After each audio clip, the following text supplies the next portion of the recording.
আসসালামু আলাইকুম বন্ধুরা, আশা করি আপনারা সকলেই ভালো আছেন। প্রিয় বন্ধুরা, আজ আমরা হযরত মুহাম্মদ সাল্লাল্লাহু আলাইহি সাল্লামের জীবনী নিয়ে আলোচনা করব। প্রিয় নবীর জীবনীকে আমরা 5 পর্বে ভাগ করেছি। আজ আমরা প্রথম পর্ব আলোচনা করব, যেখানে হযরত মুহাম্মদ সাল্লাল্লাহু আলাইহি সাল্লামের জন্মলগ্ন থেকে হযরত খাদিজা রাদিয়াল্লাহু তাআলা আনহা এর সাথে বিবাহ পর্যন্ত ঘটে যাওয়া ঘটনা থাকবে। মানবজাতির ইতিহাস খুঁজলে পাওয়া যাবে আদম আলাইহিস সালামই আমাদের আদি পিতা, আর তারই হাতে হাওয়া আলাইহিস সালামকে সৃষ্টি করে আল্লাহ তাআলা অগণিত বনি আদম পৃথিবীতে ছড়িয়ে দিয়েছেন। যখন মানুষ স্বীয় দায়িত্ব কর্তব্য ভুলে বিপদগামী হতে বসেছে, তখনই অসীম দয়ালু আল্লাহ তাদেরকে সত্যপথ দেখানোর জন্য যুগে যুগে নবী ও রাসূলদেরকে এ ধরা পৃষ্ঠে পাঠিয়েছেন। আর যখন নবী রাসূলগণ দুনিয়া ছেড়ে চলে যান উম্মতদেরকে রেখে, তখন তারা পরকালে কথা ভুলে, নবীদের কথা ভুলে দুনিয়ামুখী হয়ে পড়ে, শুরু করে অপকর্ম। যে যুগটাকে এখনো মানুষ আয়ামে জাহিলিয়াতের যুগ বলে চিনে। জাহেল অর্থ অন্ধকার। যে যুগে ইসলাম তথা আলোর পথ ভুলে অন্ধকারে নিমজ্জিত ছিল, তখনকার লোকেরা তাই তাদের জাহেলি যুগ বলে আখ্যায়িত করা হয়। এই অন্ধকার যুগে জাহিলিয়াতকে দূর করতে এরই ধারাবাহিকতায় সর্বশেষ এবং সর্বশ্রেষ্ঠ নবী ও রাসূল হিসেবে মহান আল্লাহ তাআলা বিশ্বনবী মুহাম্মদুর রাসূলুল্লাহ সাল্লাল্লাহু আলাইহি সাল্লামকে এমন এমন উত্তম চরিত্রে সাজিয়ে পাঠিয়েছেন, যে জন্য মহান রাব্বুল আলামিন নিজেই ঘোষণা দিলেন যে চারিত্রিক এমন কোনো গুণ অবশিষ্ট ছিল না যা তার চরিত্রে অনুপস্থিত। যেমন আল্লাহ বলেন, আপনি অবশ্যই মহত্তম চরিত্রে অধিষ্ঠিত। যাকে বিশ্বজগতের মালিক আল্লাহ তাআলা উত্তম চরিত্রের সনদ দিয়ে পৃথিবীতে পাঠিয়েছেন। কেমন হবে তিনি জেনে নিন আজকের ভিডিওতে। প্রিয় দর্শক, বিশ্বনবী হযরত মুহাম্মদ সাল্লাল্লাহু আলাইহি সাল্লামের সমগ্র জীবনী সম্পর্কে জানতে হলে পুরো ভিডিওটি শেষ পর্যন্ত দেখবেন। সময়টা 12ই রবিউল আওয়াল মাসের সোমবার। আমিনার কোল আলো করে এক শিশু জন্মগ্রহণ করল। সোনার টুকরো এক শিশু, যাদের সৌন্দর্য তার কাছে হার মানে। আমিনা তার শ্বশুর আব্দুল মুত্তালিবকে এ সুসংবাদ পাঠালেন। এ খবর শুনে আব্দুল মুত্তালিব ছুটে এলেন। নবজাত শিশুকে দেখে তার হৃদয় মন প্রাণ স্বর্গীয় আনন্দে পরিপূর্ণ হয়ে উঠল। তাই বা হবে না কেন, এ যে আব্দুল্লাহর পুত্র। পরম আনন্দে তিনি সে শিশুপুত্রকে বুকে তুলে নিলেন, কপালে মুখে চুমু খেলেন। তারপর তাকে নিয়ে কাবা শরীফে গিয়ে পৌঁছালেন। তাকে নিয়ে কাবা শরীফ তাওয়াফ করলেন এবং নাম রাখলেন মুহাম্মদ সাল্লাল্লাহু আলাইহি ওয়াসাল্লাম। মুহাম্মদ শব্দের অর্থ প্রশংসনীয়। সবাই যাকে পছন্দ করে, সবাই যাকে ভালো বলে। জন্মের 7ম দিনে আব্দুল মুত্তালিব উট কুরবানি করে সকল কুরাইশকে দাওয়াত করলেন। খাওয়া দাওয়া শেষ করে নিমন্ত্রিতদের মধ্য থেকে একজন বললেন, আব্দুল মুত্তালিব, কি মনে করে আপনার নাতির নাম মুহাম্মদ রাখলেন? বংশগত কোনো নাম রাখলেন না কেন? তিনি বললেন, আমি চাই স্বর্গমর্ত্য জুড়ে সর্বত্রই তার প্রশংসা হোক, এমনকি স্বয়ং স্রষ্টাও তার প্রশংসা করুন। সম্ভ্রান্ত কুরাইশ কুলের রীতি ছিল, মায়েরা তাদের সন্তানদের নিজেরা দুধ খাইয়ে মানুষ করতেন না। গ্রামাঞ্চল থেকে দায়রা এসে শিশু সন্তানদের নিয়ে গিয়ে নিজেদের দুধ খাইয়ে তাদের বড় করে তাদের মায়েদের কোলে আবার ফিরিয়ে দিয়ে যেতেন। আবার তারা নতুন বাচ্চা নিয়ে যেতেন। যুগ যুগ ধরে এই রীতিনীতি প্রথা সে সমাজে প্রচলিত ছিল। এর ফলে বাচ্চারা খুব মোটাসোটা ও স্বাস্থ্যবান হতো। তাছাড়া শিশুরা ভালোমতো আরবি ভাষাও রপ্ত করে নিত। দায়দের বাচ্চা নিতে আসার মৌসুম অতিক্রান্ত হয়ে গিয়েছিল। মুহাম্মদের জন্মের সময় কোনো দায় পাওয়া যায়নি। আব্দুল্লাহর এক ভাইয়ের নাম ছিল আবু লাহাব। সোয়াইবা নামে তার এক দাসী ছিল। 2-3 দিন যাবৎ আমিনা তার কোলে সন্তানকে দুধ খাইয়ে তাকে সোয়াইবার দায়িত্বে অর্পণ করেন। কথা ছিল, যতদিন দায় পাওয়া না যাবে ততদিন সোয়াইবা তাকে দুধ খাওয়াবেন। সোয়াইবার কিছুদিন দুধ পান করানোর মধ্যেই বনি সাদ গোত্রের দায়রা মক্কায় এসে গেল। দায়রা শিশুর সন্ধানে ফিরতে লাগল। তারা ঘরে ঘরে গিয়ে বাচ্চার মায়েদের সেবা শুশ্রূষা করত। যে মায়ের যে দায়কে পছন্দ হতো, সে মা সে দায়ের হাতে তার শিশু সন্তানকে অর্পণ করতেন। সব মায়েরাই পছন্দ মতো দায়দের কাছে তাদের সন্তানদের অর্পণ নিশ্চিন্ত হয়ে গেলেন। বাকি রইল শুধু একটি মাত্র দায়। তাকে কেউ পছন্দ করে না, কেননা সে ছিল কিছুটা কমজোর ও দুর্বল। গরিবও ছিল যথেষ্ট। তিনি ছিলেন আবু জুয়াইবের কন্যা হালিমা। সবশেষে একটি মাত্র বাচ্চা রয়ে গিয়েছিল। তিনি ছিলেন আব্দুল্লাহর পুত্র মুহাম্মদ সাল্লাল্লাহু আলাইহি ওয়াসাল্লাম। মুহাম্মদ সাল্লাল্লাহু আলাইহি ওয়াসাল্লাম ছিলেন পিতৃহীন এক এতিম শিশু। সেজন্য তারা তাকে নেওয়ার ব্যাপারে কোনো আগ্রহ দেখায়নি। তাকে লালন পালনের মধ্যেও তারা কোনো লাভ দেখেনি। মনে করেছিল তাকে দুধ খাওয়ানো বেকার। তারা ভাবল, এরকম এতিম বাচ্চা নিয়ে কী লাভ? তার দাদা এর বিনিময়ে আমাদের কি দেবেন? তার মাই বা আমাদের কি দিতে পারেন? এবার ঘরে ফেরার পালা। তায়েরা যার সেই ঘরে ফিরে চলল। তাদের সবার কোলে একটা করে বাচ্চা, সেজন্য স্বভাবতই তারা খুব খুশি। হালিমার স্বামী তার সাথে ছিলেন। হালিমা তাকে বললেন, আল্লাহর কসম, আমার ভীষণ দুঃখ পাচ্ছে। সমস্ত দায়েরা কোল ভরে বাচ্চা নিয়ে ঘরে ফিরে যাচ্ছে, আর আমার কোল এখনো খালি। আমি চাই ওই এতিম বাচ্চাটাকে নিয়ে আসি। খালি হাতে ফেরার চেয়ে একটা এতিম বাচ্চা নিয়ে ফেরাই ভালো। স্বামী বললেন, যাও নিয়ে এসো। এতে আর অসুবিধা কি? হয়তো আল্লাহ আমাদের ওতে অনুগ্রহ করবেন। হালিমা বাচ্চা নিতে আমিনার কাছে গিয়ে পৌঁছালেন। আমিনার মনেও বড় দুঃখ ছিল যে তার অন্যান্য বান্ধবীদের বাচ্চাদের দায়েরা হাতে হাতে নিয়ে গেছে, কিন্তু তার কলিজার টুকরো সন্তানটির খোঁজ খবর কেউ নিল না। হালিমা তার সন্তানকে নিলে আমিনা খুব খুশি হলেন। আনন্দে তার মন প্রাণ ভরে উঠল। হালিমা শিশু মোহাম্মদকে বুকে ধরে তার শুকনো স্তন মুখে ধরলেন। তাতে নামমাত্র দুধ ছিল, কিন্তু কি আশ্চর্য ব্যাপার যে তাতে মুখ দেওয়ার সাথে সাথে দুধের স্রোত জারি হয়ে গেল। দুধে বুক ভরে উঠল। দুধের স্রোতে বাচ্চার মুখ ভিজে যেতে লাগলো।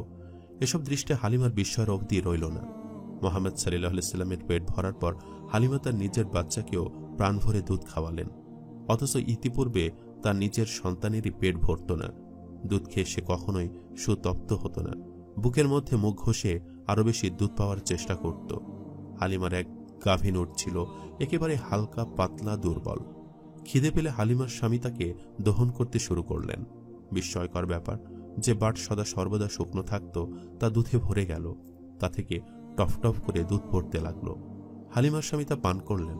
হালিমা নিজেও পান করলেন, প্রাণ ভরে পান করলেন। পরম পরিতৃপ্তিতে তন মন প্রাণ ভরে উঠল।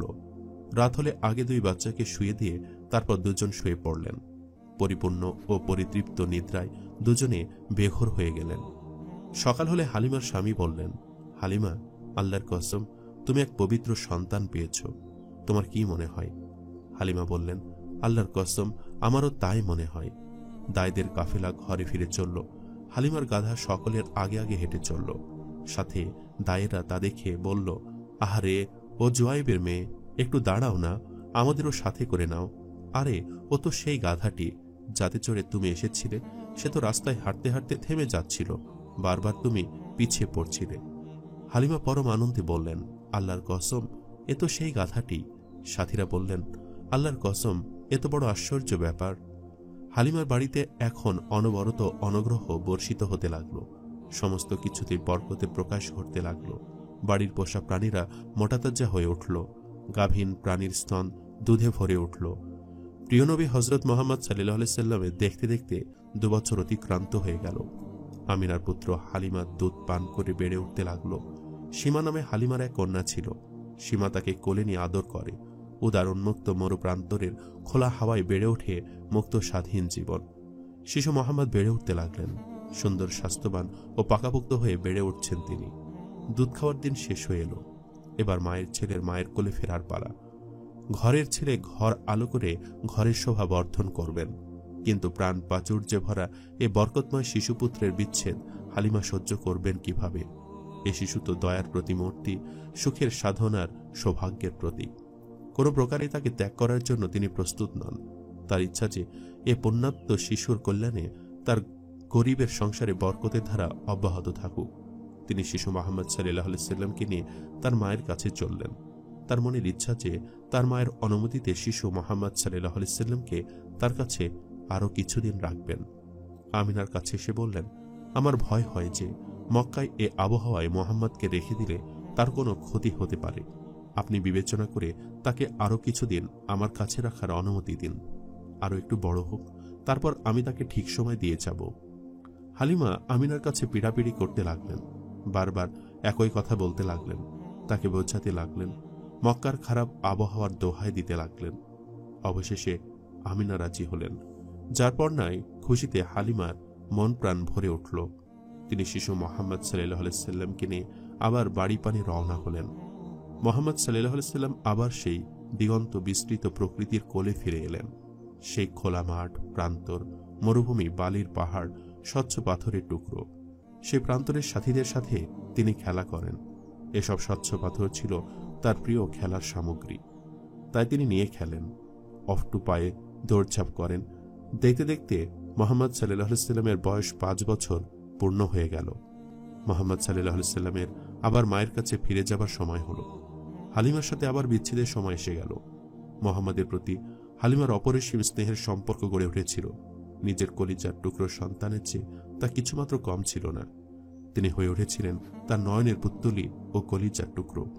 হালিমাকেও তিনি মায়ের মতো দেখতে অভ্যস্ত হয়ে উঠেছিলেন। তার প্রতি গড়ে উঠেছিল অপরিসীম শ্রদ্ধা। নবী সাল্লাল্লাহু আলাইহি সাল্লাম হওয়ার পরও হালিমা যখন তার কাছে আসতেন, তখন তিনি শিশুর মতো সরল সশ্রদ্ধ চিত্তে বলতেন, আমার মা এসেছেন, আমার মা এসেছেন। মা বলতে তিনি যেন পাগল হয়ে যেতেন। মোহাম্মদ সাল্লাল্লাহু আলাইহি সাল্লামকে ত্যাগ করা হালিমার জন্য ছিল এক মর্ম পীড়াদায়ক ব্যাপার। কিন্তু তা হলেও কি হবে? বাস্তব তো মেনে নিতে হবে। বাড়ি তো তাকে পৌঁছে দিতেই হবে, আর রাখা তো সম্ভব ছিল না। আরও একটা ব্যাপার ঘটেছিল, যে কারণে তিনি তাকে নিজের কাছে রাখতে সাহস পাচ্ছিলেন না। দ্রুত মায়ের কাছে পৌঁছে দিতে ব্যস্ত হয়ে উঠেছিলেন। একদিন তিনি বসেছিলেন, সাথে মোহাম্মদ সাল্লাল্লাহু আলাইহি সাল্লামও ছিলেন। সে সময় হাবশার কয়েকজন খ্রিস্টান সন্ন্যাসী সেখান দিয়ে যাচ্ছিল। শিশু মোহাম্মদ সাল্লাল্লাহু আলাইহি সাল্লামকে দেখতে পাওয়া মাত্রই তারা দাঁড়িয়ে গেল। কাছে এসে তারা তাকে খুব মনোযোগ সহকারে দেখতে লাগলো। এক এক করে খোঁজ নিতে শুরু করলো। তারা হালিমাকে জিজ্ঞেস করল, এ বাচ্চা কার? তারপর তারা নিজেদের মধ্যে বলাবলি করতে লাগলো, নাও, এ বাচ্চাকে আমরা নিয়ে চাই। এর মধ্যে মহাপুরুষের লক্ষণ স্পষ্ট। কালে সে একজন মহাপুরুষ হবে। আমরা বুঝতে পেরেছি এ ভবিষ্যতে কি হবে। হালিমা তাদের মতলব বুঝতে পারলেন। তাদের মনোভাব আর চক্রান্ত দেখে তিনি ঘাবড়ে গেলেন। চিন্তা করলেন, যদি তারা কেড়ে নেয়, যদি এসে তারা কেড়ে নিয়ে চলে যায়, তাহলে তো সর্বনাশ হয়ে যাবে। তিনি আর বিলম্ব না করে তাকে লুকিয়ে নিয়ে অতি দ্রুত সেখান থেকে চলে গেলেন। তিনি কলিজার টুকরো বাচ্চাকে নিয়ে তাদের সামনে থেকে পালিয়ে যেতে পারবেন আশাও করতে পারেননি। তিনি ভীষণ ভীত সন্ত্রস্ত হয়ে পড়েছিলেন। যত তাড়াতাড়ি সম্ভব আমিনার সন্তান তিনি আমিনার কাছে পৌঁছে দিলেন। যার ধন তার কাছে সমর্পণ করে তারপর তিনি শান্তি পেলেন। দাদার অভিভাবকত্বে ও মায়ের স্নেহ মমতায় বেড়ে উঠতে লাগলেন শিশু মোহাম্মদ সাল্লাল্লাহু আলাইহি সাল্লাম। দুজনেরই অপরিসীম স্নেহ মমতা ছিল মোহাম্মদের প্রতি। দুজনেই তাকে চোখে চোখে রাখেন, সর্বদাই তার প্রতি নজর রাখেন। ইতিমধ্যে তার বয়স 6 বছর পূর্ণ হল। এবার তার মায়ের মনে ইচ্ছা জাগল মদিনায় গিয়ে স্বামী আবদুল্লাহর কবরটি দেখে আসতে। এবার তিনি মদিনায় চললেন, সাথে মোহাম্মদকেও নিলেন। উম্মে আইমান নামে তার স্বামীর এক দাসী ছিল, সঙ্গে সেও গেল। মদিনায় বনু নাজ্জার নামে এক বিখ্যাত গোত্র ছিল। মুহাম্মদ সাল্লাল্লাহু আলাইহি সাল্লামের দাদার মাতুল কুল ছিল ওই কুলের সাথে সম্পর্কিত। আমিনা মদিনায় সেখানে গিয়ে উঠলেন। আমিনা মদিনায় পৌঁছে তার কলিজার টুকরো সন্তানকে সেই ঘরটি দেখালেন যেখানে তার পিতা আবদুল্লাহ মৃত্যুবরণ করেছিলেন। সে জায়গাও দেখালেন যেখানে তিনি পরম শান্তিতে নিদ্রা যেতেন। নিষ্পাপ বালক মোহাম্মদ সাল্লাল্লাহু আলাইহি ওয়াসাল্লাম আজই সর্বপ্রথম অনুভব করলেন যে তিনি এক পিতৃহীন এতিম বালক।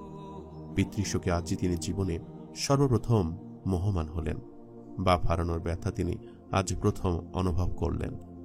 মদিনায় 1 মাস কাল অবস্থানের পর শিশুপুত্র মোহাম্মদকে নিয়ে আমিনা মক্কা অভিমুখে রওনা হয়ে গেলেন। আমিনা প্রতিমধ্যে তার স্বামীর মতোই গুরুতরভাবে অসুস্থ হয়ে পড়লেন। হুজাইবা থেকে 23 মাইল দূরে আবওয়া নামক গ্রামে পৌঁছে তার অবস্থা আরও খারাপ হয়ে পড়ল। তার ব্যাধি নিরাময়ের সকল প্রচেষ্টা ব্যর্থ হলে সেখানে তিনি মৃত্যুমুখে পতিত হলেন। ওই স্থানে তাকে সমাহিত করা হল। ভাগ্যের কি লিখন, আবদুল্লাহ যেমন আমিনারও তেমন পরদেশে পরবাসী। মৃত্যু হল। একইভাবেই তাদের কাফন দাফন হল। নিজের গোত্র ও মাতৃভূমি কোথায়, আর তারা সমাহিত হলেন কোথায়? তিনি আগে ছিলেন পিতৃহীন এতিম, এখন হলেন মাতৃ পিতৃহীন এতিম। মা যতদিন ছিলেন ততদিন এতিম হওয়ার বেদনা অত তীব্রভাবে অনুভব করেননি। এবার মাও চলে গেলেন। এ শোক, এ ব্যথা রাখার জায়গা কোথায়? বাপের কবর দেখতে গিয়েছিলেন, ফেরার পথে মায়ের কবরও হতে দেখলেন। এখন তিনি একা। মা ছিলেন তখনও এতিম হওয়ার দুঃখ ছিল। এবার মা হারানোর সাথে সাথে তিনি একেবারে একা হয়ে গেলেন। শোকের পরে শোক, দুঃখের পরে দুঃখ। উম্মে আইমান তাকে সাথে নিয়ে মক্কায় ফিরে এলেন। মাতৃ পিতৃহারা বালক মোহাম্মদ আজ বড়ই দুঃখাহত, বড়ই শোকাহত। এই দুঃখজনক ঘটনায় বৃদ্ধ আব্দুল মুত্তালিব ভেঙে পড়লেন। মাতৃ পিতৃহীন বালকের করুণ মুখ দেখে তার প্রতি দরদ আর স্নেহ ভালোবাসায় তার হৃদয় পূর্ণ হয়ে উঠল। তার প্রতি স্নেহ, মায়া, মমতা আগের চেয়ে বহুগুণ বেড়ে গেল। এবার তিনি আগের চেয়ে অনেক বেশি আদর যত্ন করতে লাগলেন। স্নেহ মমতায় তার প্রাণ ভরে দিতে লাগলেন। সদা সর্বদাই তার প্রতি লক্ষ্য রাখতে লাগলেন।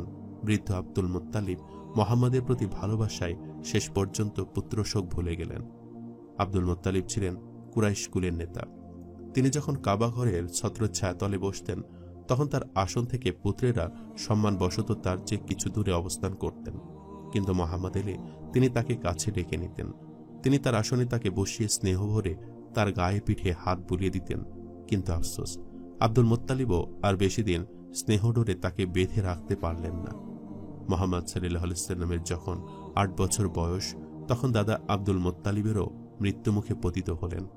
দাদার মৃত্যুর পর তিনি আবারও শোকাহত হলেন।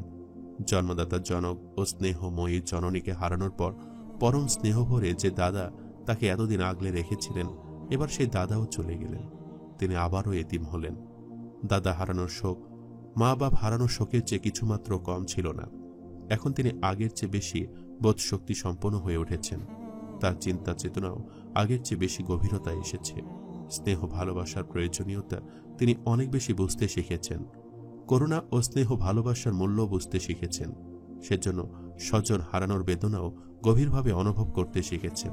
তার হৃদয় সাগরে যেন শোকের তুফান বইতে লাগল। চোখ দিয়ে অশ্রুর বন্যা বইতে লাগল। শোক ও বেদনায় হৃদয়, মন, প্রাণ ভারাক্রান্ত হয়ে উঠল। শোকে যেন বুক ফেটে গেল। ইতিমধ্যেই দাদার প্রাণহীন দেহ অন্ধকার কবরে শুয়ে দেয়া হলো। মাতা ও পিতার ন্যায় স্নেহময় দাদাকেও চিরকালের জন্য বিদায় দিলেন। এবারও তিনি একেবারেই এতিম। কোরআনে আল্লাহ তাআলা মুহাম্মদ সাল্লাল্লাহু আলাইহি ওয়াসাল্লামকে সান্ত্বনা দিয়ে বলেছিলেন, মুহাম্মদ, তিনি কি তোমাকে এতিম রূপে পাননি? তারপর তিনি তোমাকে ঠিকানা প্রদান করলেন এবং তোমাকে সত্য পথ প্রদর্শন করলেন। এটাই তো প্রকৃত সত্য। আসলে জনক জননীর মৃত্যুর পরে মুহাম্মদ সাল্লাল্লাহু আলাইহি ওয়াসাল্লাম আল্লাহর করুণা দৃষ্টি হতে বঞ্চিত হননি। তার অনুগ্রহে তিনি এমন এক দাদা পেয়েছিলেন যিনি ছিলেন মাতা পিতার মতো স্নেহশীল। তারপর তিনি এমন এক চাচা পেলেন যিনি তাকে মাতা পিতার অভাব অনুভব করতে দেননি। দাদা আব্দুল মুত্তালিবের মৃত্যুর পর আবু তালিব তাকে পুত্র স্নেহজ্ঞানে তার দায়িত্ব গ্রহণ করলেন। ইনি ছিলেন আব্দুল মুত্তালিবের পুত্র এবং মুহাম্মাদের চাচা। আব্দুল মুত্তালিব তার মৃত্যুর পূর্বে তাকে তার দায়িত্ব বুঝিয়ে দিয়ে ওসিয়ত করে গিয়েছিলেন, মুহাম্মদ সাল্লাল্লাহু আলাইহি ওয়াসাল্লামের প্রতি লক্ষ্য রেখো, তার প্রতি সর্বপ্রকার দায়িত্ব পালনে কোনো রকমের ত্রুটি রেখো না। আব্দুল মুত্তালিবের আরো কয়েকজন স্ত্রী ছিলেন। তাদের ছিল 10 পুত্র। সেই ভাইদের মধ্যে আবু তালিব ছিলেন সবার বড়। ধন সম্পদও আর সবার চেয়ে তার বেশি ছিল। তিনি ছিলেন সকলের চেয়ে সাহসী। সততা ও ভদ্রতায়ও কেউ তার চেয়ে বেশি ছিল না। তিনি ছিলেন অত্যন্ত মিষ্ট স্বভাবের অধিকারী। তাছাড়া আবু তালিব ও আবদুল্লাহ ছিলেন একই মায়ের সন্তান। অন্য ভাইয়েরা ছিলেন অন্য সব সৎ মায়েদের সন্তান। এসব কারণে আব্দুল মুত্তালিব মুহাম্মদ সাল্লাল্লাহু আলাইহি ওয়াসাল্লামের দায়িত্বভার আবু তালিবের উপরে অর্পণ করে যান। আব্দুল মুত্তালিবের ন্যায় আবু তালিবও মুহাম্মদ সাল্লাল্লাহু আলাইহি ওয়াসাল্লামকে আপন দায়িত্বে আগলে রাখতেন। ভাইপোকে নিজের কাছে রাখতেন, কাছে নিয়ে ঘুমোতেন, কোথাও গেলে সাথে করে নিয়ে যেতেন। তাকে রক্ষার জন্য তিনি না তার সন্তানদের না তার নিজের জীবনের কোনো রকম পরোয়া করতেন। তার প্রতি আবু তালিবের এই জীবন নিংড়ানো স্নেহের কি কারণ ছিল? তিনি সদা সর্বদাই মুহাম্মদ সাল্লাল্লাহু আলাইহি ওয়াসাল্লামকে নিজের কাছে কাছে রাখতেন। তিনি গভীরভাবে লক্ষ্য করতেন যে মুহাম্মদ সাল্লাল্লাহু আলাইহি ওয়াসাল্লাম ইমানদারি, ভদ্রতা, সততা ও পবিত্রতার মূর্তিমান রূপ। তার প্রতিটি বাক্যে প্রজ্ঞা ও বুদ্ধিমত্তার প্রকাশ লক্ষ্য করতেন। তার প্রতিটি কাজকর্ম ছিল সততা ও নিষ্ঠার সম্মিলিত বহিঃপ্রকাশ। প্রিয় নবী হযরত মুহাম্মদ সাল্লাল্লাহু আলাইহি ওয়াসাল্লাম তার চাচার তত্ত্বাবধানে জীবনের 4টি বছর অতিক্রান্ত করে দিলেন। তারুণ্যে পদার্পণ করলেন। তার বুদ্ধিতে আলোর দীপ্তি ছড়িয়ে পড়তে লাগল। তার আত্মিক শক্তি ও কর্মক্ষমতা ব্যাপকতা লাভ করতে লাগল। 12 বছর বয়স পূর্ণ হল। সেই সাথে তার শারীরিক বৃদ্ধি তার মধ্যে বোধের ব্যাপকতা সঞ্চার করল। তার কথাবার্তা ও আচার আচরণে তীক্ষ্ণ বুদ্ধিমত্তার প্রকাশ ঘটতে লাগল। তিনি ছিলেন মহান আত্মা বিশিষ্ট সুউচ্চ চরিত্রের অধিকারী। তার ব্যক্তিত্বের দীপ্তি ছড়িয়ে পড়তে লাগল। তার চিত্ত মহচ্চেতনা ও সংবেদনশীলতায় পরিপূর্ণ হয়ে উঠল। বয়স তাই কতই বা হয়েছে, বয়প্রাপ্ত হননি, অথচ তার ব্যক্তিত্বের সর্বত্রই তারকার উজ্জ্বল দীপ্তি বিচ্ছুরিত হতে লাগল। বিভিন্ন পরামর্শ সভায় তার মতামত লোকে শ্রদ্ধা অবনত চিত্তে গ্রহণ করতে লাগল। সর্বত্রই তার ব্যক্তিত্বের দীপ্তি ছড়িয়ে পড়তে লাগল। এসব দেখে আবু তালিবও চমৎকৃত হয়ে পড়তে লাগলেন। তিনি বিমুগ্ধ দৃষ্টিতে দেখতে লাগলেন সবকিছু। এখন মোহাম্মদ সাল্লাল্লাহু আলাইহি সাল্লাম তার দৃষ্টিতে আর অল্প বয়স্ক কোনো ব্যক্তি নন। তার বিবেচনায় মোহাম্মদ সাল্লাল্লাহু আলাইহি সাল্লাম এখন একজন বিচক্ষণ ব্যক্তি। তিনি যে কোনো ব্যাপারে এখন তার সাথে যুক্তি পরামর্শ করে সিদ্ধান্ত নেন, ঠিক যেন পাকা পরামর্শদাতা ও বিচক্ষণ অভিভাবক। সে সময়ে মোহাম্মদ সাল্লাল্লাহু আলাইহি সাল্লামের বয়স যখন 12 বছর, তখন আবু তালিব সিরিয়ায় বাণিজ্য করতে যাওয়ার জন্য মনস্থির করলেন। এ ছিল অতি কঠিন ও দীর্ঘ সফর। সেজন্য মোহাম্মদ সাল্লাল্লাহু আলাইহি সাল্লামকে সাথে করে নিয়ে যাওয়ার ইচ্ছা তার ছিল না। কিন্তু বাণিজ্য যাত্রা শুরু হলে মোহাম্মদ সাল্লাল্লাহু আলাইহি সাল্লামও যেতে চাইলেন। আবু তালিব ভাবলেন, সফর কঠিন হলেও মোহাম্মদ তো বুদ্ধিমান বালক। এসব চিন্তা করে শেষ পর্যন্ত তিনি তাকে সফরে নিয়ে যাওয়ার সিদ্ধান্ত নিলেন। কাফেলা রওনা হল। মোহাম্মদও সাথী হলেন। রাস্তায় সমস্ত কিছু গভীর মনোযোগ দিয়ে পর্যবেক্ষণ করতে লাগলেন। যা কিছু শোনেন তা নিয়ে চিন্তা ভাবনা করেন এবং সমস্ত কিছুই নিজের স্মৃতিতে জমা করে নিতে লাগলেন। কাফেলা বিভিন্ন এলাকা অতিক্রম করল, ছোট বড় বহু নগরে অবস্থান করল। সবশেষে বাণিজ্য কাফেলা সিরিয়া রাজ্যে প্রবেশ করে সেখানকার বিখ্যাত নগর বুশরায় বাণিজ্য তাঁবু ফেলল। বুশরাও বহাইরা নামে একজন খ্রিস্টান সন্ন্যাসী ছিলেন। তার গির্জার কাছে ছায়াঘেরা সুন্দর একটা জায়গা ছিল। কুরাইশ ব্যবসায়ীরা সিরিয়ায় যাওয়া আসার পথে বুশরার ওইখানে তাঁবু ফেলতেন। সেখানে কিছুদিন বিশ্রাম করতেন এবং আড়তদার ও ব্যবসায়ীদের সাথে যোগাযোগ করে তুলতেন। আর নবীজি ও তার চাচার এ কাফেলা এখানেই তাঁবু ফেলল। ব্যবসায়ীরা যার সেই কাজে কর্মে মনোযোগ দিলেন। পরিশ্রম শেষে ক্লান্ত ব্যক্তিরা কেউ বিশ্রাম নিতে লাগলো, কেউ বা ক্ষুধার্ত হয়ে আহারে বসে গেল, কেউ নিজের ব্যবসায়ী সামগ্রী ঠিক ঠিক সাজিয়ে নিতে লাগলেন, আবার কেউ বা নতুন নতুন ব্যবসায়ীর সাথে যোগাযোগ গড়ে তোলার কাজে মনোযোগ দিতে লাগলেন। তখনও খুব বেশি সময় অতিবাহিত হয়নি। লোকজন এভাবে নিজ নিজ কাজকর্মে ব্যস্ত ছিলেন। এমন সময় খ্রিস্টান সন্ন্যাসী বহাইরার ওখান থেকে এক লোক এসে বলল, আপনারা সাধু বহাইরার ওখানে চলুন। উনি আপনাদের সকলের জন্য খাওয়া দাওয়ার ব্যবস্থা করে আপনাদের দাওয়াত দিয়েছেন। লোকেরা এ কথা শুনে ওর মুখের দিকে তাকাতে লাগলো। কৌতূহলবশত লোকেরা বলাবলি করতে লাগলো, এর আগেও তো আমরা কয়েকবার এ রাস্তা দিয়ে যাতায়াত করেছি, কিন্তু বহাইরা তো আর কখনো আমাদের নিমন্ত্রণ করেননি। হঠাৎ তার এ মেহেরবানি হলো কেন? তারপর কি আর করা, নিমন্ত্রণ গ্রহণ করে সবাই বহাইরার নিমন্ত্রণখানায় রওনা হয়ে গেলেন। কেবলমাত্র একজন রয়ে গেলেন, তিনি মুহাম্মদ সাল্লাল্লাহু আলাইহি ওয়াসাল্লাম। বালক বলে তিনি রয়ে গেলেন। বহাইরা সবাইকে সাদরে গ্রহণ করলেন এবং বললেন, ভাই সব, আমার খুব ইচ্ছা যে আপনারা সবাই আমার সাথে খাওয়া দাওয়ায় অংশ নিন, যেন বাকি না থাকে। কাফেলার লোকেরা বলল, আমরা সবাই এসে গেছি, তবে আমাদের সাথে এক বালক ছিল, কেবলমাত্র তাকে রেখে এসেছি। বহাইরা বললেন, বালক তো কি হয়েছে, তাকেও নিয়ে আসুন, তিনিও আমাদের সাথেই খাবেন। নিমন্ত্রিতরা কিছুটা হয়রানি বোধ করতে লাগলেন। তারা ভাবলেন যে একে তো নিয়ম বিরুদ্ধ দাওয়াত, তাতে আবার জেদ, কেউ যেন বাকি না থাকে। তারা বললেন, বহাইরা, কি ব্যাপার যে হঠাৎ আজ আপনি আমাদের নিমন্ত্রণ জানালেন? আগে তো কখনো এমন করেননি। বহাইরা বললেন, আপনারা আমার অতিথি, আমার নিকটবর্তী জায়গাতেই আপনারা অবস্থান করছেন, সেজন্য আপনাদের প্রতি আমার দায়িত্ব আছে, একথা আমার মনে রাখা উচিত। সেজন্য আমি চাই যে আপনাদের একটু সৎকার হয়ে যাক, এছাড়া কি হতে পারে। এদিকে কাফেলা লোকজন তালিবের শিবিরে গিয়ে মুহাম্মদ সাল্লাল্লাহু আলাইহি সাল্লামকে নিয়ে এলেন। ততক্ষণে বহাইরা অপেক্ষায় ছিলেন। যখন তারা মুহাম্মদ সাল্লাল্লাহু আলাইহি সাল্লামকে নিয়ে আসছিল, তখন মুহাম্মদ সাল্লাল্লাহু আলাইহি সাল্লামকে দেখেই বহাইরার চক্ষু স্থির হয়ে গেল। বিস্ময় বিমুগ্ধ দৃষ্টিতে গভীরভাবে তিনি তাকে দেখতে লাগলেন।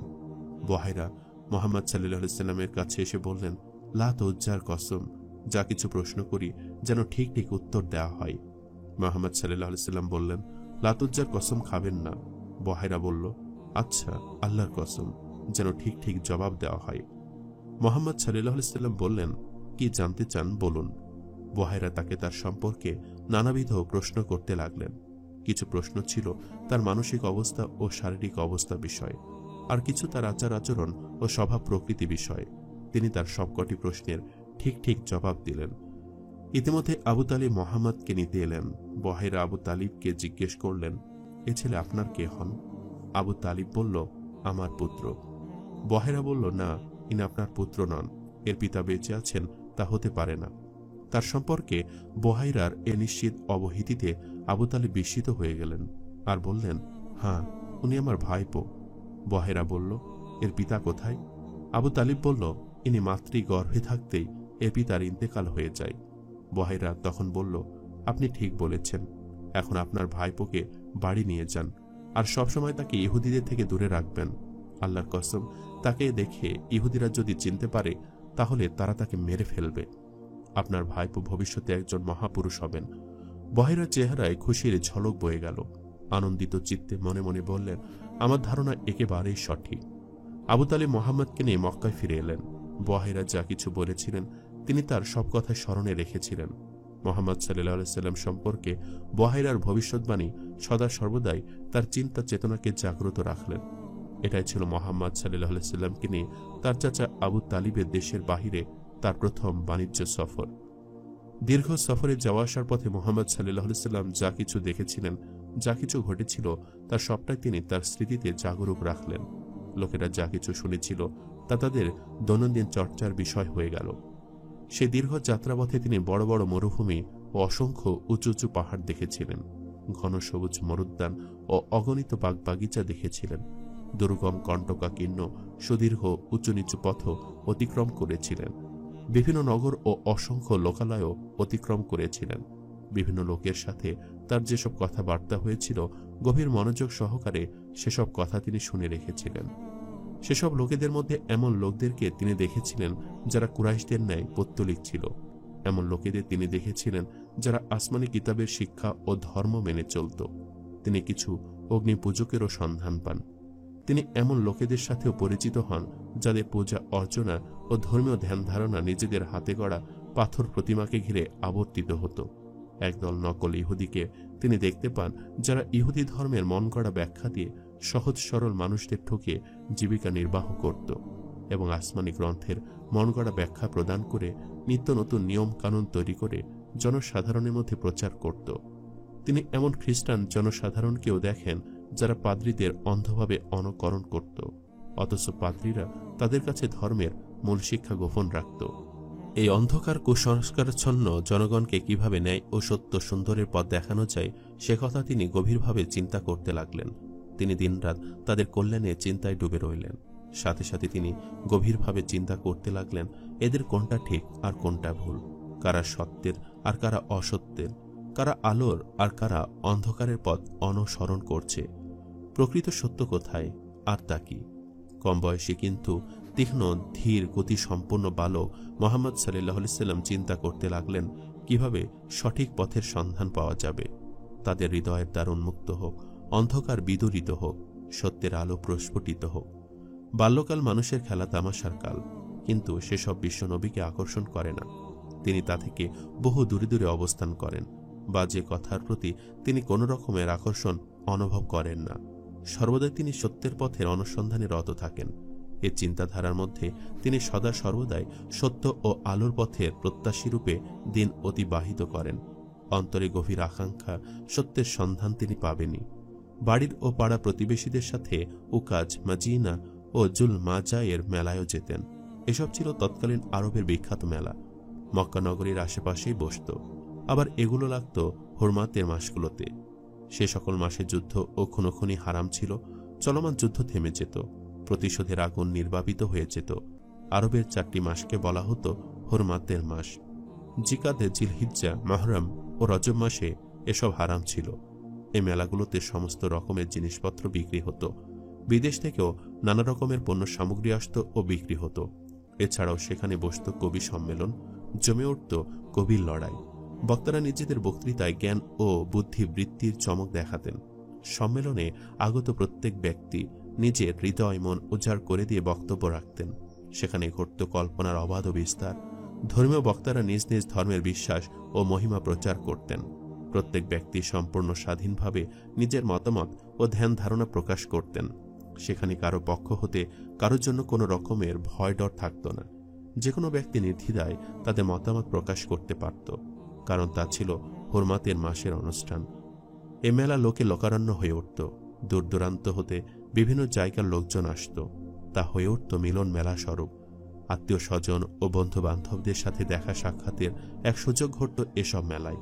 পরস্পরের আকিদা, বিশ্বাস, ধ্যান ধারণা, মত বিনিময় ও পরস্পরের মধ্যে বোঝাপড়ার একটা সুযোগ ঘটত এখানে।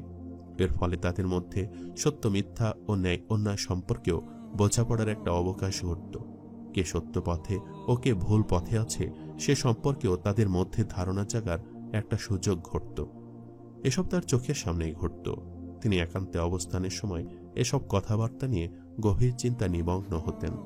যেসব কথা তার বিবেচনায় সঙ্গত মনে হতো তা তিনি নিজের মনের মধ্যে গেঁথে নিতেন, আর যা ভ্রান্ত ও অযৌক্তিক বিবেচিত হতো তা মন থেকে বাদ দিয়ে দিতেন, আর তা থেকে অনেক দূরে দূরে অবস্থান করতেন। 12 বছর বয়সে তিনি বকরি চড়ানোর কাজে নেমে পড়েন। তৎকালীন আরবে এটা ছিল সম্মানীয় একটি কাজ। বিশ্বনবীর এ কাজ ছিল বড়ই পছন্দের কাজ। তিনি তার বকরিদের নিয়ে প্রতিনিয়তই দূরের ময়দানে চলে যেতেন। টিলায় ভরা সবুজ প্রান্তরে মনের আনন্দে চড়ে বেড়াত সেসব বকরির দল। সে উন্মুক্ত প্রান্তরে স্বাধীনভাবে চড়ে বেড়াত। বকরি চড়ানোর প্রাঙ্গণে থাকত তার বকরির দল, আর মাথার উপর সুন্দর সুনীল আকাশ, দিগন্ত বিস্তৃত মরুদ্যান ও মরুভূমি তার মনে এক গভীর শান্তিময় ভাবোদ্দনা সৃষ্টি করত। তার আত্মা শান্ত ও প্রশান্ত হয়ে উঠত। দিগন্ত বিস্তৃত খোলা ময়দান আর আল্লাহর দুনিয়াটা তার সামনে খুলে রাখা বিশাল এক মহাগ্রন্থের ন্যায় মনে হতো। তিনি তা গভীরভাবে অধ্যয়ন ও অনুধাবন করার চেষ্টা করতেন। এভাবে বাল্যকাল অতিক্রম করে তিনি যৌবনে পদার্পণ করলেন। অন্যান্য বালকদের ন্যায় খেলাধুলা, হাসি তামাশা, আড্ডা, ইয়ার্কি ও অপ্রয়োজনীয় কথাবার্তা নিজেকে তিনি কোনোদিন ডুবিয়ে রাখেননি। বয়স অল্প কিন্তু ভাবুক ও চিন্তাশীল ব্যক্তির ন্যায় জীবন অতিবাহিত করতে লাগলেন। তিনি হয়ে উঠলেন ভদ্রতা, উদারতা, বুদ্ধিমত্তা ও দূরদর্শিতার এক মূর্তিমান রূপ। সে সময়কার কথা, বয়স তখন নিতান্তই কম। কাবাঘরের দেওয়াল নির্মাণ করা হচ্ছিল। অন্য বাচ্চারা কাঁধে চাদর চাপিয়ে পাথর বহন করছিল, কিন্তু তিনি নিজের চাদরটা মজবুত করে বেঁধে নিলেন। চাচা বললেন, দেখো বাচ্চারা কাঁধে চাদর চড়ে কিভাবে আনন্দের সাথে কাজ করছে, তুমিও ওইভাবে নাও, তাহলে কাঁধে লাগবে না। চাচার এ কথা শুনে তিনি মনে মনে খুবই হাসলেন। মক্কার একটা সাধারণ রেওয়াজ ছিল যে তারা সন্ধ্যার পরে বাড়ি ছেড়ে বিশেষ কোনো স্থানে সমবেত হয়ে রঙ্গ রসিকতার আসর বসাতেন। আকর্ষণীয় বিষয়বস্তুর সমন্বয়ে জমে উঠত সে আসর। নয়া নয়া কাহিনী শোনা ও শোনানো ছিল সে আসরের অন্যতম আকর্ষণ। সে কাহিনী বলার ঢঙ্গ ছিল বেশ আকর্ষণীয়। লোকেরা সারারাত ধরে তা মন্ত্রমুগ্ধের মতো শুনত। এ ছিল তাদের সাংস্কৃতিক অনুষ্ঠান। তার এক সাথী তাকে একদিন বললেন, মোহাম্মদ, চলো তুমিও একদিনে আসরে চলো। তখন ছিল তার উঠন্ত বয়স। সাথীর পীড়াপিড়িতে তিনি একদিন সে আসরে যাওয়ার জন্য প্রস্তুত হয়ে গেলেন।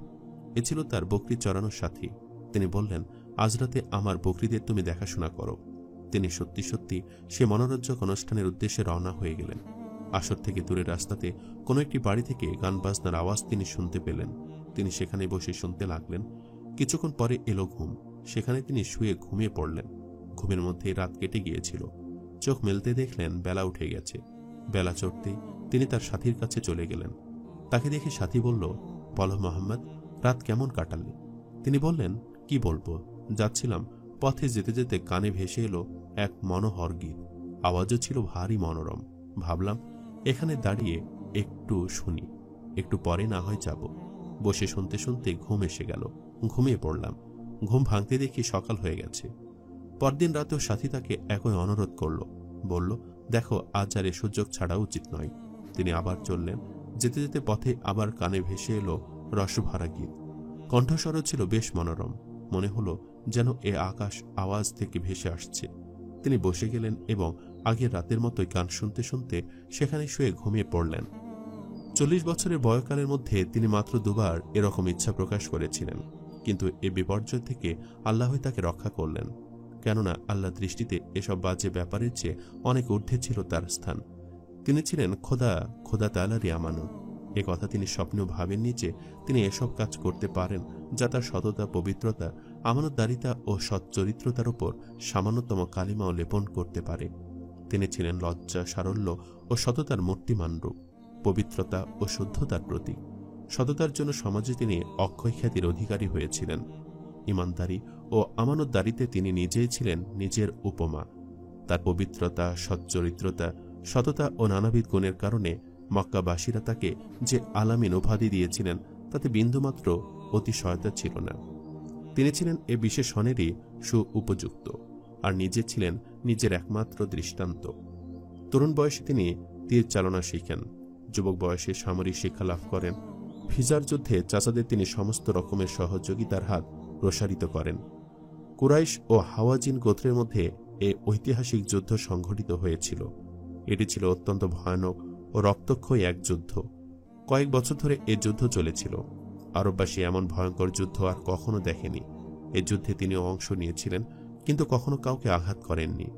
এ যুদ্ধে অগণিত লোক নিহত হয়েছিল। ঘরে ঘরে শোকের মাতম উঠেছিল। তিনি সমঝোতার আহ্বান জানিয়ে এ যুদ্ধ বন্ধ করার আহ্বান জানালেন। অবশেষে দুপক্ষই সমঝোতার চুক্তি স্বাক্ষর করলেন।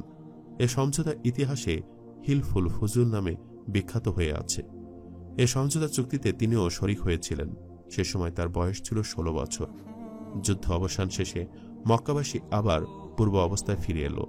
আবার খেলাধুলা, রং তামাশা, গান বাজনা আর লাজ লজ্জাহীন জীবনযাত্রায় ফিরে গেল মক্কাবাসী। জোয়া ও শরাবের আসর আবার জোরদার হয়ে উঠল। ভোগবিলাসার আনন্দ মাহফিলের গড্ডালিকা প্রবাহে ভেসে গেল তারা। আর মোহাম্মদ সাল্লাল্লাহু আলাইহি সাল্লাম ভেড়া ও ছাগল নিয়ে আগের মতোই মুক্ত জীবনে ফিরে গেলেন। তার দুটি চোখ ভেড়া ও বকরিদের প্রতি রাখতে লাগলো সতর্ক দৃষ্টি। তার আত্মা বিশাল ভুবনে পাখা মেলে উড়ে বেড়াতে লাগল। এ ছিল মোহাম্মদ সাল্লাল্লাহু আলাইহি সাল্লামের চলমান জীবনের চালচিত্র। এ কাজে তিনি রাত দিন নিমগ্ন থাকতেন। এতে তিনি গভীর আকর্ষণ অনুভব করতেন। এতে ছিল তার প্রাণের শান্তি। একান্তে অবস্থান করে জীবন ও জগৎ সম্পর্কে তিনি গভীর অধ্যয়নে নিমগ্ন থাকতেন। হই হট্টগোল থেকে দূরে থাকা, জগতের শান্তি শৃঙ্খলা ও অনুশাসনের প্রতি ধ্যান রাখাই হল তার জীবনের একমাত্র সাধ্য সাধনা। তিনি শুধু পশুচারণের মধ্যেই তখন লিপ্ত থাকেন। উদার উন্মুক্ত প্রান্তর তার হৃদয় মনে গভীর শান্তির পরশ বুলিয়ে দিত। একান্তে অবস্থানের ফলে তার বিবেক ও চিন্তা চেতনা বিকশিত হতে লাগল। হৃদয়, মন ও আত্মার উপর আল্লাহর বিচিত্র সৃষ্টির সম্পর্কে নিত্য নতুন উপলব্ধি সৃষ্টি হতে লাগল।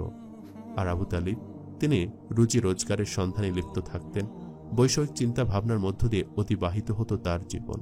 তার ভাইপো সহ তার এবং তার পরিবারের লোকজনের ভরণ পোষণের দায়িত্ব তিনি যথাযথভাবে পালন করে যেতে লাগলেন। আল্লাহর রহমতে তার পরিবারে তেমন কোনো অভাব অনটন ছিল না।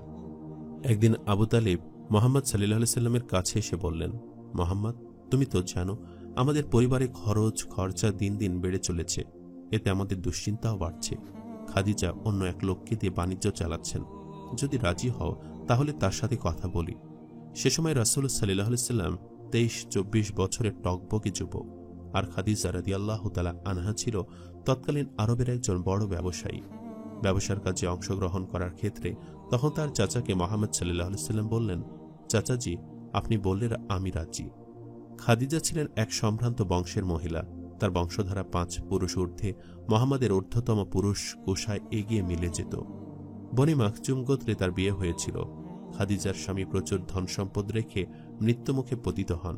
পরে ধনশালী বিধবা খাদিজাকে একাধিক কুরাইশ ব্যবসায়ী বিয়ের প্রস্তাব পাঠান, কিন্তু তিনি কাউকে স্বামিত্বে বরণ না করে একাকিনী জীবন যাপন করতে থাকেন এবং লোকজন দিয়ে ব্যবসা বাণিজ্য চালাতে থাকেন।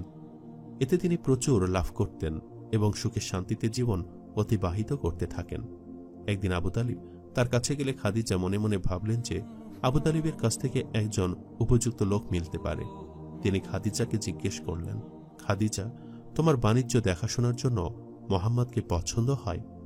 খাদিজা রাদিয়াল্লাহু তাআলা আনহা বললেন, আপনি যদি অন্য লোকের নামও বলতেন তাহলেও তাতে আমার আপত্তি থাকত না। আর আপনি এমন একজন লোকের নাম করেছেন, তিনি আবার আল আমিন। আবু তালিব আনন্দিত চিত্তে ফিরে এসে বললেন, মোহাম্মদ, আল্লাহ রোজগারের ব্যবস্থা করে দিয়েছেন। সিরিয়ার উদ্দেশ্যে বাণিজ্য কাফেলা প্রস্তুত। তাতে মোহাম্মদ সাল্লাল্লাহু আলাইহি সাল্লামও ছিলেন। তার সাথে খাদিজার গোলাম মায়সারাও ছিল। সকলে তাদের বিদায় জানাতে এলেন। আবু তালিব ছিলেন সবার আগে। বিদায়ের মুহূর্তে সবার উদ্দেশ্যে স্নেহমাখা কণ্ঠে বললেন, আল্লাহ তোমাদের যাত্রা সফল করুন, তোমাদের ব্যবসা বাণিজ্য লাভজনক হোক, আর আল্লাহ তোমাদের সহিহ সালামতে ফিরে আনুন।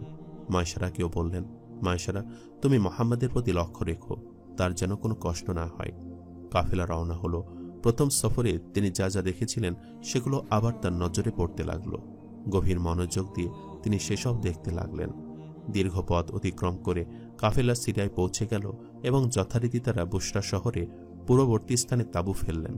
কাফেলার সমস্ত লোকের শ্রদ্ধা ও ভালোবাসা তিনি লাভ করেছিলেন। তাদের জন্য মোহাম্মদ সাল্লাল্লাহু আলাইহি সাল্লাম ছিলেন মঙ্গল ও করুণার প্রতিমূর্তি। কাফেলার লোকেরা সবাই তার অনগত হয়ে গিয়েছিল। কেউ তার কথা বা হুকুম অমান্য করত না। সার্থকভাবে পাক্কা ব্যবসায়ের মতো বাণিজ্য করলেন তিনি। বড় ধীরস্থির, শিষ্টতা, নম্রতা, ভদ্রতা ও ইমানদারির সাথে মালপত্র কেনাবেচা করলেন তিনি। অত্যন্ত পরিষ্কার এবং পরিচ্ছন্ন লেনদেন। বাণিজ্য শেষে মক্কায় ফিরে এসে খাদিজাকে সবকিছু বুঝিয়ে দিলেন। তিনি যে যে মালপত্র কিনে আনতে বলেছিলেন যথারীতি তা এনে তাকে বুঝিয়ে দিলেন। এই বাণিজ্যের কারণে এত ব্যস্ততার মধ্যে থাকার ফলে কি তার গভীরভাবে ধ্যান সাধনা ও নিত্য করণীয় কর্মের ব্যাঘাত ঘটেছিল? না, তিনি আগের মতোই যথারীতি ধ্যান সাধনা ও নিত্য কর্মের মধ্যে সত্যের সন্ধানে রত থাকতেন। ভিন্ন ভিন্ন ধর্মের লোকজন ছিল সেখানে, তাদের আলাদা আলাদা ধর্ম ছিল। তারা নিজ নিজ ধ্যান ধারণা অনুযায়ী আপন কর্মে ব্যস্ত থাকত। তিনি সেসব নিয়ে চিন্তা করতেন আর ভাবতেন কাদের মতবাদ ঠিক, কারা কতটা সত্য পথে আসীন, এসব চিন্তায় তিনি গভীরভাবে ডুবে থাকতেন। বাণিজ্য কাফেলার যে স্থানটিতে তাঁবু ফেলেছিল তার নিকটে ছিল একটি ছায়াদার বৃক্ষ। অভ্যাস মতো তিনি সে গাছের নিচে বসেছিলেন। মাইশারা এদিক ওদিক কিছু কাজকর্মে ব্যস্ত ছিল। কাছে ছিল এক গির্জা। সেখান থেকে এক পাদ্রী মাইশারার কাছে এলেন। তার নাম নস্তুর। মাইশারা প্রতি বছরই বাণিজ্যে আসত, তাই ওই পাদ্রী তাকে বেশ ভালোই চিনতেন। পাদ্রী নস্তুর মাইশারাকে জিজ্ঞেস করলেন, মাইশারা, তোমাদের সাথে উনি কে? মাইশারা বললেন, উনি এক কুরাইশী যুবক। নসুর বলল, তুমি ওর মধ্যে কি কি বৈশিষ্ট্য লক্ষ্য করেছ? মাইশারা বলল, ইমানদারি, পরিষ্কার পরিচ্ছন্নতা, নম্রতা, ভদ্রতা, উদারতা ও সদাচারিতা, সমুদ্রের মতো গভীর চিন্তাশীলতা, পরিচ্ছন্ন বিচার ক্ষমতা, সুবুদ্ধি ও গভীর মনোযোগ সহকারে সবকিছু পর্যবেক্ষণ করা, এসব বৈশিষ্ট্য আমি তার মধ্যে লক্ষ্য করেছি। নস্তুর বিষয় অভিভূত চিত্তে জিজ্ঞেস করলেন, তার চোখ দুটি কেমন? মাইশারা এই প্রশ্ন শুনে কিছুটা থতমত খেয়ে গেল। তারপর বলল, আয়ত ও কৃষ্ণ বর্ণের চোখ দুটির সাদা অংশে সামান্য লাল আভা রয়েছে। চোখের ভোমরা কালো, মনে হয় যেন কাজল লাগানো। তার এ আয়ত চোখ দুটি তার সৌন্দর্যকে আরও বাড়িয়ে দিয়েছে। নস্তুর, যাকে দেখে মাইশারাকে এসব প্রশ্ন করেছিলেন, তিনি বললেন, মাইশারা, ওই গাছের নিচে বসে থাকা যুবকের সম্পর্কে যে বৈশিষ্ট্যগুলির কথা তুমি বললে, আমার ধারণা উনি নবী হবেন। নতুর এবার মুহাম্মাদের কাছে এসে তার সম্প্রদায়ের মধ্যেকার লোকজনদের আচার আচরণ সম্পর্কে নানাবিধ প্রশ্ন করতে লাগলেন।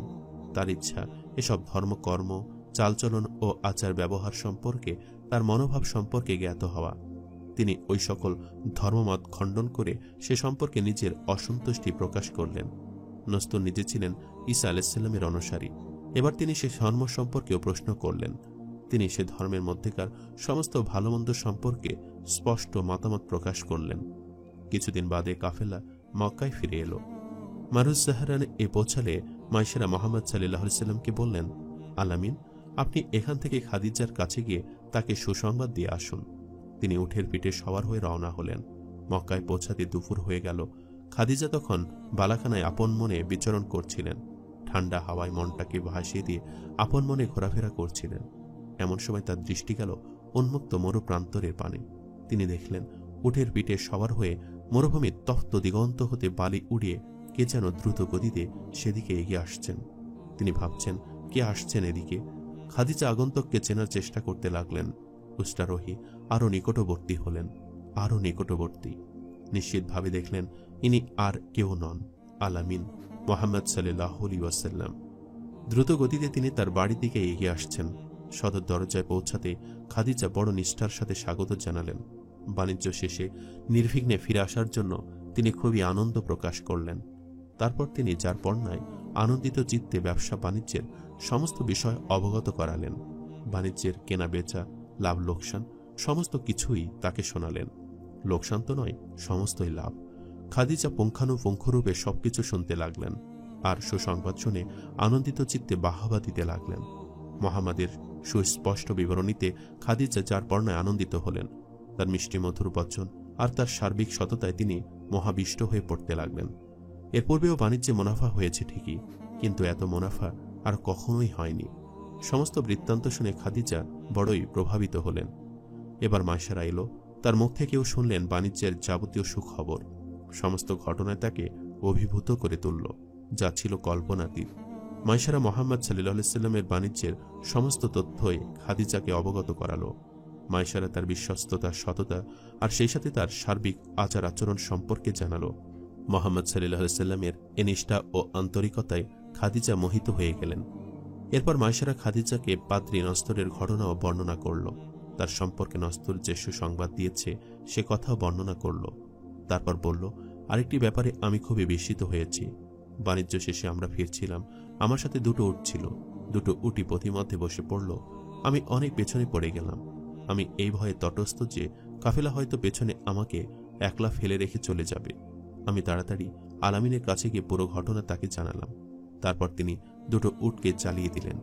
দুহাতে দুটি উটের লেজ ধরে তাদের হাঁকিয়ে দেওয়ার সাথে সাথে তারা এত জোরে চলতে লাগলো যে আমি পড়ে যাওয়ার ভয়ে তটস্থ হয়ে উঠলাম। খাদিজা খুবই বিস্মিত হলেন আর বললেন, তিনি তো অদ্ভুত সব বৈশিষ্ট্যের অধিকারী। এত সব ব্যবহার দেখে খাদিজা মুগ্ধ হয়ে গিয়েছিলেন। এসব বিশেষত্ব তার পক্ষে ভুলে যাওয়া একটা অসম্ভব ব্যাপার হয়ে দাঁড়ালো। মোহাম্মদ সাল্লাল্লাহু আলাইহি সাল্লামের প্রশংসায় তার হৃদয় সদা সর্বদাই উৎফুল্ল হয়ে থাকল। যার সাথে দেখা হয় তাকে তার গুণের কথা বলতে লাগলেন। তার মনের অগোচরে তাকে তিনি গভীর হৃদয়ে স্থান দিয়ে ফেললেন। তার মতো সদাচারী, মহৎ সত্যবাদী, সচ্চরিত্র এক যুবক আলামিনকে জীবন সাথী হিসাবে পাওয়ার আকাঙ্ক্ষায় তার হৃদয় উদ্বেলিত হয়ে উঠল। খাদিজা মনে প্রাণে তাকে চাইতে লাগলেন। ইনি সেই খাদিজা যাকে কুরাইশ কুলের বড় বড় সওদাগররা জীবন সঙ্গিনী হিসাবে কামনা করেছিলেন। খাদিজা একে একে সবাইকে প্রত্যাখ্যান করেছিলেন, হেলায় ত্যাগ করেছিলেন তাদের প্রস্তাব। কিন্তু মোহাম্মদ সাল্লাল্লাহু আলাইহি সাল্লাম তাকে পাওয়ার জন্য তার সমগ্র হৃদয় মনোপ্রাণ উদ্বেলিত হয়ে উঠল। তিনি তার এ মনের আকাঙ্ক্ষার কথা আর গোপন রাখতে পারলেন না। নিকট সম্পর্কীয় মেয়েদের মধ্যেও সে মনোভাব ব্যক্ত করে ফেললেন। তাদের মধ্যে নাফিসা বিনতে উলাইয়া নামে একটি মেয়ে ছিল। সে বলল, খাদিজা, এতে অসুবিধা কি? আলামিনকে বিয়ে করে ফেলো। খাদিজা নাফিস বিনতে উলাইয়াকে বলল, এ প্রস্তাব কে দেবে? নাফিসা বলল, আমি তার দায়িত্ব নিচ্ছি। তারপর নাফিসা মোহাম্মদ সাল্লাল্লাহু আলাইহি সাল্লামের কাছে গিয়ে বললেন, আলামিন, তুমি বিয়ে করছো না কেন? মোহাম্মদ সাল্লাল্লাহু আলাইহি সাল্লাম বললেন, এমন কি আছে যে আমি তাকে বিয়ে করব? নাফিসা বলল, যদি রাজি থাকে তাহলে সুন্দরী, ধনশালিনী এক মেয়ের সাথে তোমার বিয়ের ব্যবস্থা করি। সে রাজি হলে তুমি রাজি তো? মোহাম্মদ সাল্লাল্লাহু আলাইহি সাল্লাম বলল, সে কে? নাফিসা বলল, খাদিজা। মোহাম্মদ সাল্লাল্লাহু আলাইহি সাল্লাম খাদিজার স্বভাব চরিত্র ও তার বুদ্ধিমত্তার প্রতি খুবই শ্রদ্ধাশীল ছিলেন। তার সম্পর্কে তিনি যেমনটি শুনেছিলেন তেমনটি পেয়েছিলেন। লোকসমাজে তিনি তাহিরা বা পবিত্রা নারী নামে খ্যাত ছিলেন। তিনি তাকে তাহিরায় পেয়েছিলেন, কিন্তু তার সাথে বিয়ে, এ কথা তিনি স্বপ্নেও ভাবেননি। কেননা তিনি জানতেন যে অনেক ধনী সওদাগরও সেখানে পাত্তা পাননি। মোহাম্মদ সাল্লাল্লাহু আলাইহি সাল্লাম বললেন, কিন্তু খাদিজার কি অভিমত? নাফিসা তাকে সে কথাই বলল যা ইতিপূর্বে খাদিজাকে বলেছিল। সে বলল, তার দায়িত্ব আমার। মোহাম্মদ সাল্লাল্লাহু আলাইহি সাল্লাম আবু তালিবের কাছে পৌঁছে সব কথা অবগত করালেন। আবু তালিব এ কথা শুনে কিছুটা বিহ্বল হয়ে গেলেন।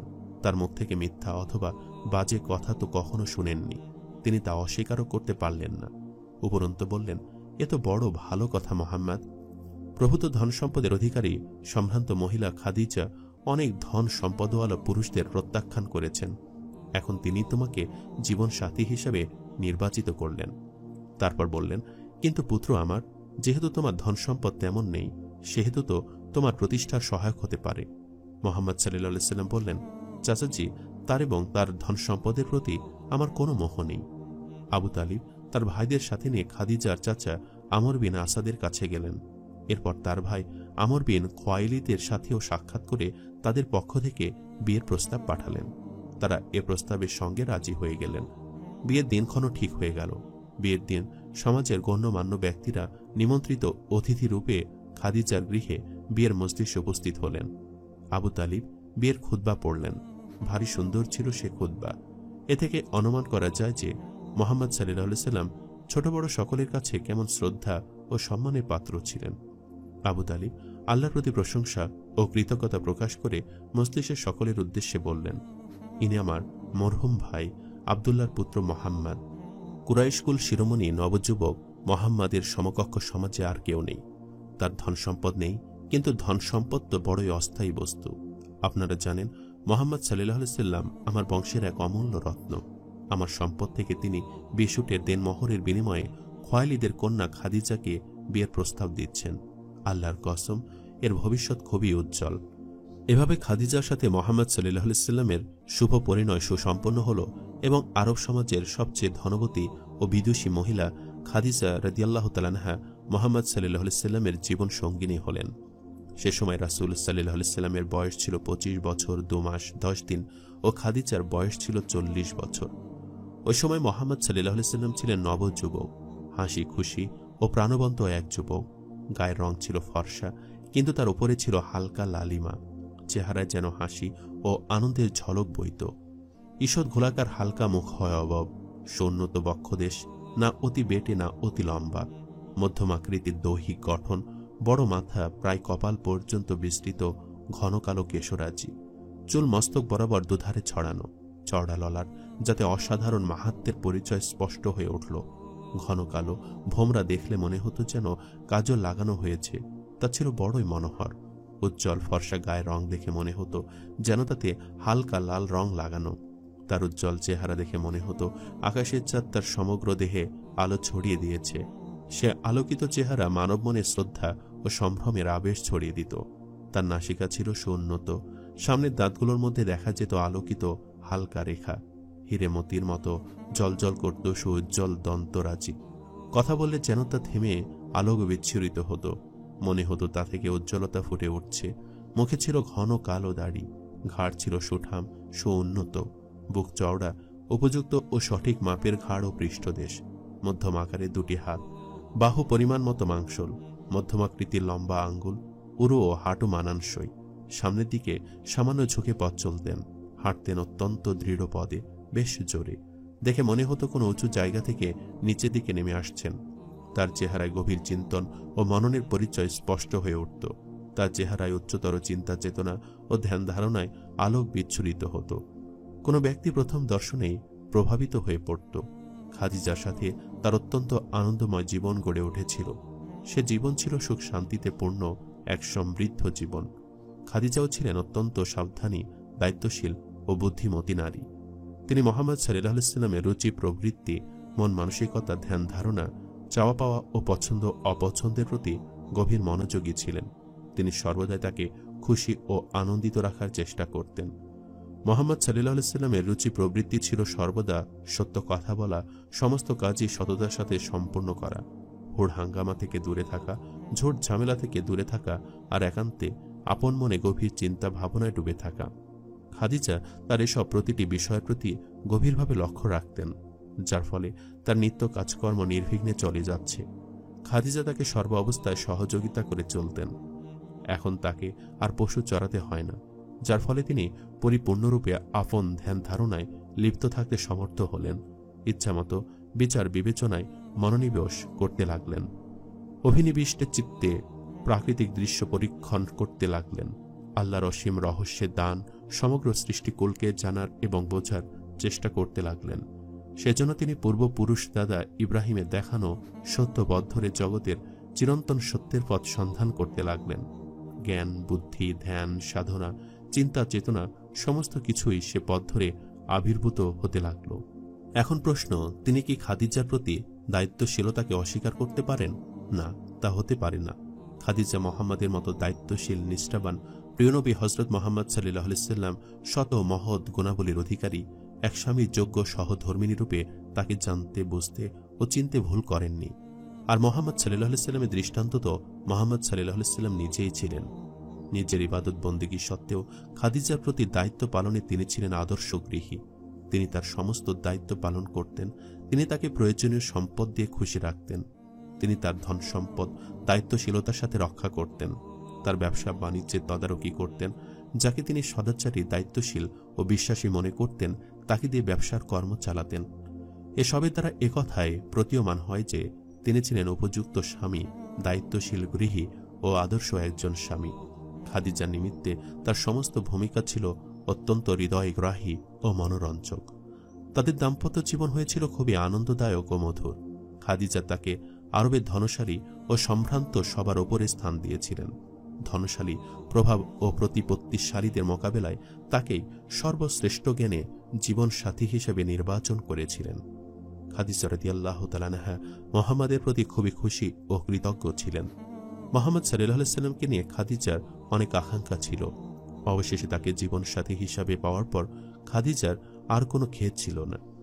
দাম্পত্য জীবনের পরিতৃপ্তি ও সুখ শান্তি মোহাম্মদ সাল্লাল্লাহু আলাইহি সাল্লামের জীবনকে আরো সুন্দর ও মোহনীয় করে তুলেছিল।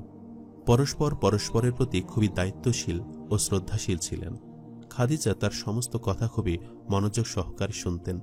এভাবে করে মোহাম্মদ সাল্লাল্লাহু আলাইহি সাল্লামের বৈবাহিক জীবন খুবই সুখের যাচ্ছিল।